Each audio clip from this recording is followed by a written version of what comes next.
Hello and welcome to Inside the Pod. I'm Ben Pike, and in today's episode we're going to take you inside the From Soya to Sustainability conference, which was organised by the partners behind the Nitrogen Climate Smart project.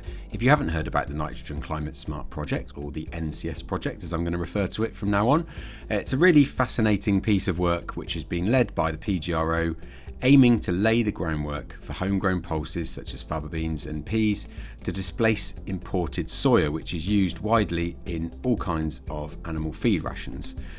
Now, as everybody, I think, listening to this podcast will recognise, that has issues with deforestation in places like South America, and there's a huge gain to be made for the environment by purely displacing that imported soya with homegrown pulses. But there's also the knock-on effect in that if we are producing more pulses domestically, we're going to reduce the requirement for synthetic nitrogen to be applied to following crops. So there's potential here to reduce emissions associated with UK agriculture by 3.4 million tonnes of CO2 equivalent per year.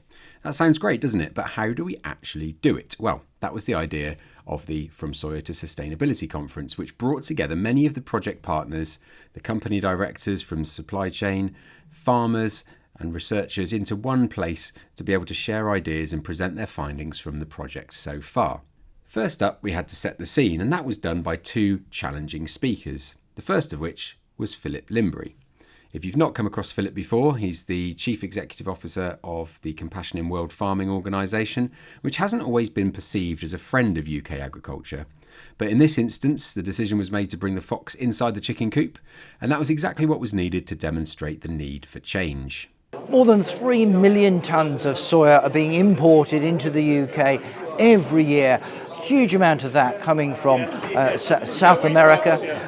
It's coming from deforested land, which is destroying the Amazon and the Cerrado, the rainforest and the savanna habitats, and causing an awful situation for indigenous people, for wildlife, and creating grave unsustainability, contributing to those crises that we face of climate, biodiversity loss and pollution. Something needs to be done to stop that.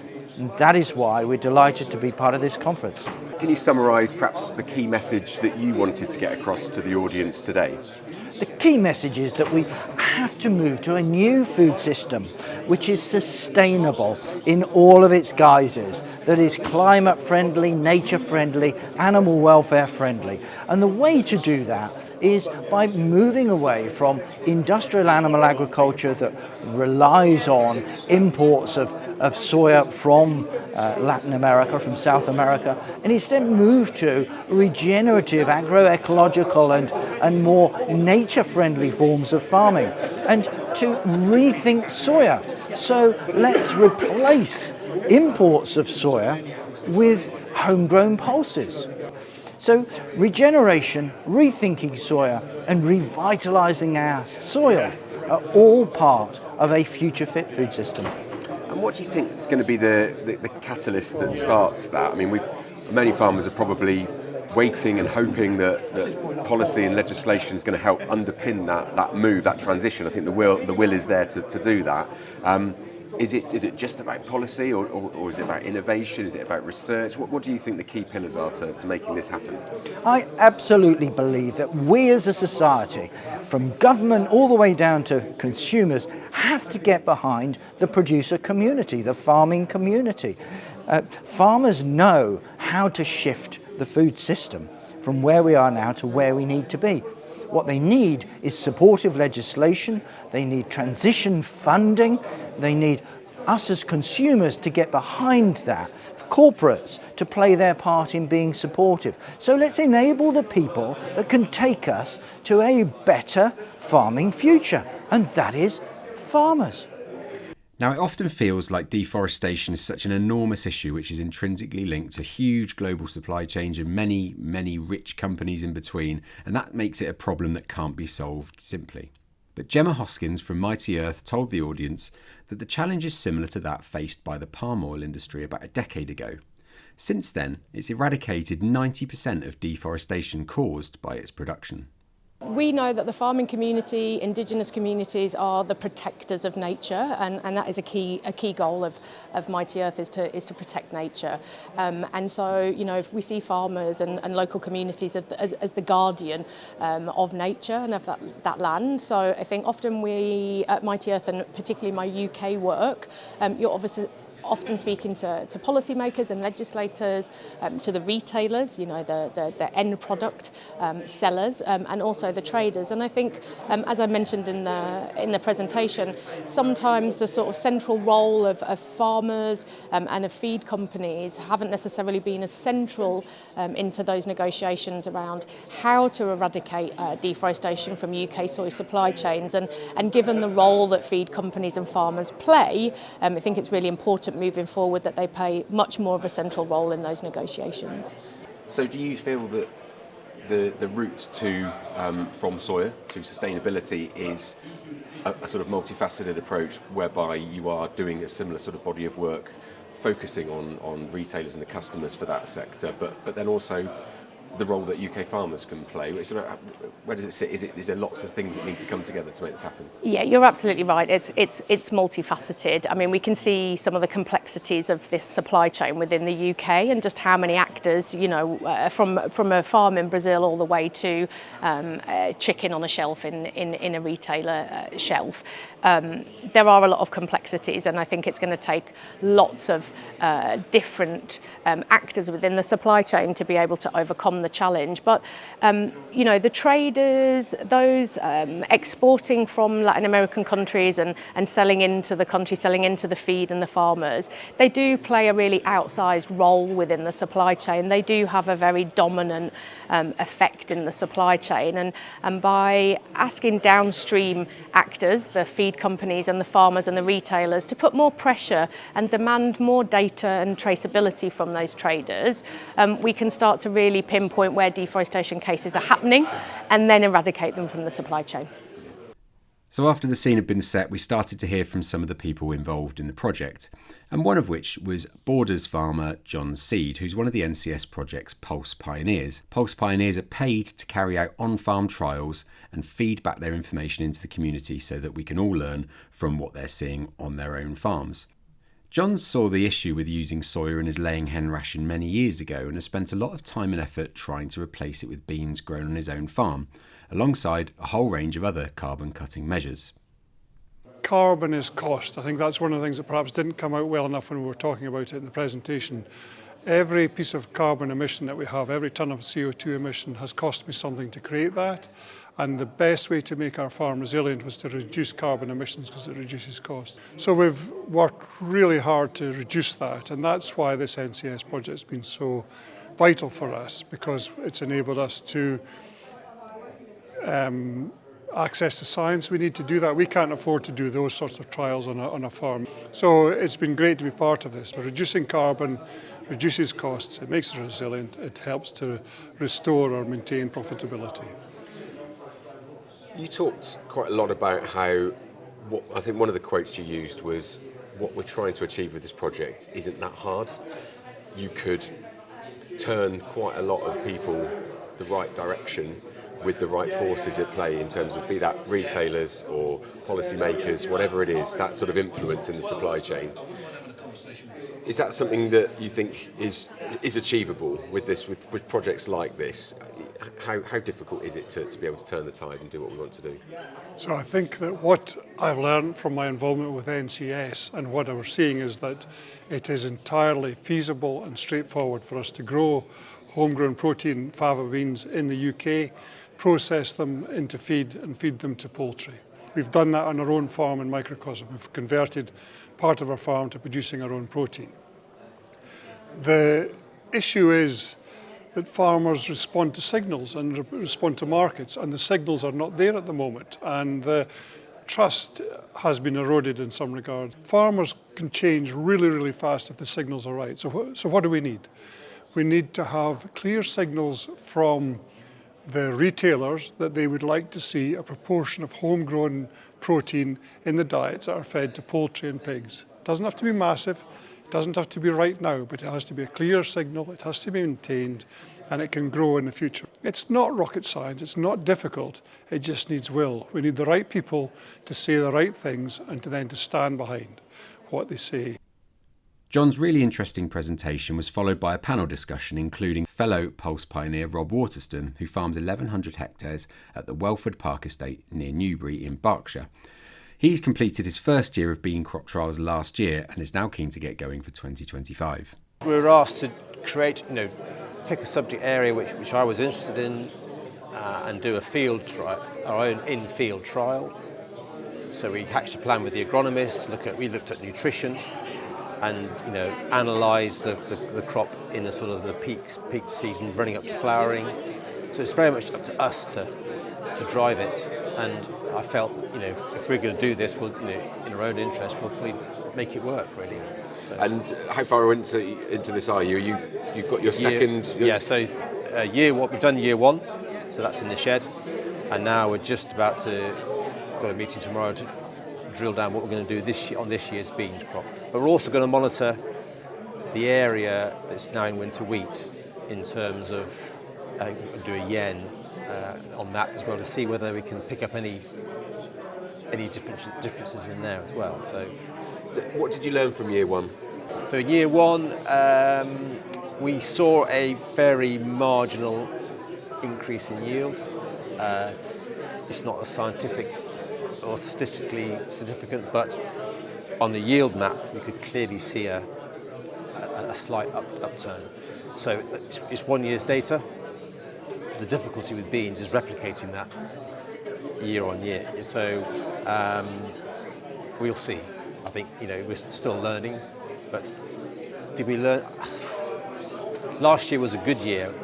In that peak period when they were flowering, the weather was right, and that's the key. You get a really hot period when they're flowering, it's almost game over.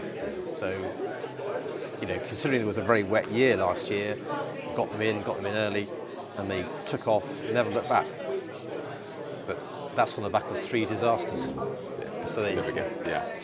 And generally, from the conference that you've been listening to so far this morning, what's your kind of view on what you've heard? Yeah, really encouraging from the speakers this morning, and the whole sort of sustainability side of things has got to be really taken seriously, I think. And trying to get that message across to the public is the challenge, I think. And maybe farmers haven't been very good at that. We need to celebrate what we do. We're all passionate about the countryside. We're all growing flowers and margins, which is great. But we can still grow food. And if you dovetail all that together, tell the story, get it into the rations of animals, it's got to be better, isn't it, than dragging stuff across from South America. So. The NCS project brings together farmers and the supply chain and some of the brightest minds working in agri-tech R&D, one of which is Pete Ionetta from the James Hutton Institute, and he's been conducting controlled trials for the project throughout the past year, and some have produced the kind of results that will prick the ears of arable farmers growing cereals after pulses. So the key take home from us we were working with the bean crop, but we're looking at the effect of the bean crop in a crop rotational context. We're looking at the impact on barley, and we found that faba beans before barley decreased the environmental impact of growing the second crop quite considerably. And that wasn't simply due to fertiliser offset, so there was reduced fertiliser use in the following crop, but there was also a yield uplift of about on average 1.3 tonnes per hectare to the barley that followed, and that seemed not simply due to nitrogen, it was probably due to other soil effects as well. So to me that was incredibly interesting, and it showed you the importance that having a good bean crop, the best crop you can grow, means that your environmental impact can be even lower with that improvement. And I guess the benefits of beans that we've been talking about for years and years about the impact on the following crop, some of this is sort of already known or assumed or anecdotally talked about perhaps. What have we learned that's from the work that you've done that we can now sort of conclusively say, and what areas has it opened up in terms of further research? Many of the benefits are known, but not quantified. Quantified is the word. And that's what we have with this project, is an effort to quantify it. And of course that quantification differs with different farms and different soil types and different climates. So when it comes to giving farmers advice on how well to grow your bean, and not only just how well to grow your bean, but how you can change the agronomy and the efficiency of the following crop, to have good numbers relevant to each farm situation is very good. That benefit can cascade down the line as well, because as well as having yield improvements, there are quality improvements, and that can spill over to the quality of the food or feed that goes into the various markets that demand these products. And just finally, the sort of overall project, which you're very involved in, very sort of positive vibes coming out of the conference today. I think lots of great questions, lots of engagement, people chatting to each other that perhaps didn't know each other before. Do you think that the project's sort of moved in the right direction? Do you think it's really sort of starting to come together now? We're sort of a bit further down the line? It was a great project from the start, very cleverly designed. But yeah, absolutely, the bits are falling into place. The main thing for me as a scientist is getting that data from the farms. We've got pulse pioneers engaged. They're going to be grabbing data on the pulse crop and the following crop. So the LCA I showed you today, imagine having that sort of data from all across the country. You know, that then feeds into this larger national scale modelling that we're doing. So I'm sure it will give farmers a lot of confidence themselves, seeing firsthand what the benefits are and those benefits being quantified so they can see the data for their own farms. I think that will be very valuable. At the end of the day, we caught up with Roger Vickers, CEO of PGRO, who was instrumental in designing the NCS project and securing the funding from DEFRA through the Innovate UK programme. Here's how he described the event. A pretty positive day all round, Roger. You happy with how the conference went? Yeah, really delighted, Ben. Good turnout, probably better than I feared, not better than I expected, but better than I feared, and a really, I'm not going to say excited, but engaged audience with lots of conversation in between presentations. Yeah, really good. And we've had quite a lot of presentations from lots of different angles of the project today, which can be quite hard to sum up in one big ball, if you like. But are there any sort of key moments for you that really piqued your attention and thought, oh, that's actually really interesting, something we can take forward to the next stage? Yeah, there was one from Jos Hardijk from SIUC when basically he said, there's so much science, I know we've got loads more, give us more money, we'll investigate anything you want us to, which you know is going to happen from researchers. But he essentially said, in a nutshell, the science shows it's possible, just get on with it. And I thought that was really, really telling. And the willingness from the farmers, and there were quite a few farmers in the room as well as panellists, etc., the willingness of them to adopt, they just want assurance that there's a market for what they can produce. And we've got to somehow break this vicious circle of the market saying there isn't enough supply, and the people who can potentially supply saying we're not really sure we can trust the market. Something's got to break that, and maybe there's an opportunity for a little policy tweak there that would enable that circle to be broken. And this conference is probably one of the first times where we've seen all the different aspects of what's going on in the project all in one room and shared it publicly. How does that make you feel about the overall progress of the project so far? And you know, as the project lead and the people who applied for the funding, yeah. Do you feel like you're really getting to what you tried to achieve from the outset? Yeah, I think we had a really good representation of the supply trade today. For me, what was disappointing was that we didn't manage to attract any of the retailers. Nestle were here, to be fair, but when I say retailers, I really mean the supermarkets, I suppose, because they have a massive influence upon our food system and what the population eats, essentially. Rounding off the day was Tom Allen Stevens, founder of the British On-Farm Innovation Network, BOFIN, and himself a Pulse pioneer.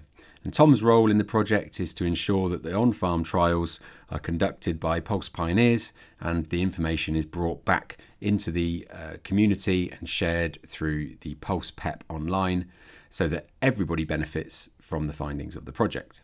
He was very positive about the conference, but echoed Roger's sentiments that the right people and businesses need to engage with the project to take it to the next level. There are two main people who we didn't see at the conference today who should be here. And firstly, DEFRA. I mean, you know, we're delighted to be funded by DEFRA. And we had one representative from DEFRA here today. I would say to DEFRA, make more of this. Next year, let's have a minister come to address the conference. We can have a workshop as well. Bring more of your people. We can have a stand. You can engage with us. We can do some proper feedback as well.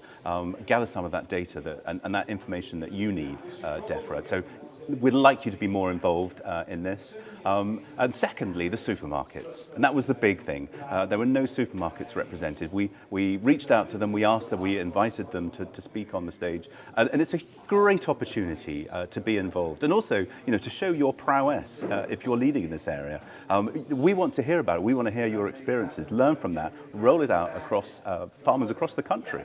So they should be involved, really, because that is where the battle is, to make consumers understand the value of homegrown pulses within the rotation, within the farming rotation, within our feed rations as well. And that starts on the supermarket shelf, and that's where the retailers can really make a difference. And for others who perhaps the just curious crowd, what would be your message to them in terms of coming next year? Well, anyone can engage in this project. If you join PulsePep, if you go to ncsproject.co.uk, join PulsePep, and do get engaged in this project. Do get engaged, and it involves everyone across the supply chain. So next year at Soya to Sustainability, we hope we had over 100 people here today. Let's increase that to 200. Let's have 400. That would be wonderful to bring 400 people into the room to try to decide how we could really make a difference to how to reduce soya imports and get more homegrown pulses used within the right livestock rations. So hopefully this episode has set out how the conference has really set the high levels of optimism and enthusiasm that there is going through this project. And as Tom said, anyone can be involved in the NCS project and follow its progress online and through the various events held throughout the year. There are plans to repeat the conference in January 2026. Although the date's not been confirmed yet, please keep your eyes peeled for that. And we'll finish today's episode with a few soundbites from those in attendance who we grabbed over lunchtime to see why they thought it was important for people to engage in the project and attend the conference in the future. I'll leave you with that. See you next time. I think it's been one of the most productive things I've done, or conferences I've been to in the last 20 years. It's lovely to hear from people who are so knowledgeable about the subject and getting some really interesting facts from such a different variety of scales. I think we're all concerned in the industry about the use of soya. We see that as a key factor, and that we saw as being a key factor to come today. It's pulling a lot of strings together, and that's what I think we need to do. I think everyone should come to the conference next year. We can learn a lot about what's going on, and we've all got a part to play in the current issues.